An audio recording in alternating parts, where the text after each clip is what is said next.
Friends, top load washing మిషన్లో మన బట్టలకున్న dust అనేది ఒక దగ్గరికి కలెక్ట్ అవుతూ ఉంటుంది. దాన్ని మనం రెగ్యులర్గా క్లీన్ చేస్తూ ఉండాలి. మీ దగ్గర టాప్ లోడ్ వాషింగ్ మిషన్ ఉంటే ఈ విధంగా ఉంటుంది. క్లిప్ని క్లిక్ చేసుకుని ఓపెన్ చేస్తే ఈ విధంగా వస్తుంది. దీన్ని మనము ఓపెన్ చేయాలి. ఓపెన్ చేసిన తర్వాత చూడండి, డస్ట్ అయితే ఇక్కడ కలెక్ట్ చేసి ఉంటుంది. మనం జస్ట్ ఓపెన్ చేస్తే కనిపిస్తుంది. ఇక్కడ చూడండి, డస్ట్ అంతా ఉంటుంది.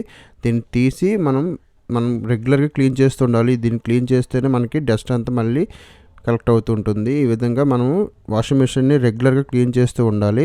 అప్పుడు మీకు వాషింగ్ మిషన్ పెర్ఫార్మెన్స్ బాగుంటుంది, వాషింగ్ క్వాలిటీ కూడా బాగుంటుంది. ఈ వీడియో నచ్చితే ఖచ్చితంగా లైక్ చేయండి, మన ఛానల్ సబ్స్క్రైబ్ చేయండి. ఇలాంటి మరిన్ని కంటెంట్ మీకోసం తెలుగులో తీసుకురావడం జరుగుతుంది.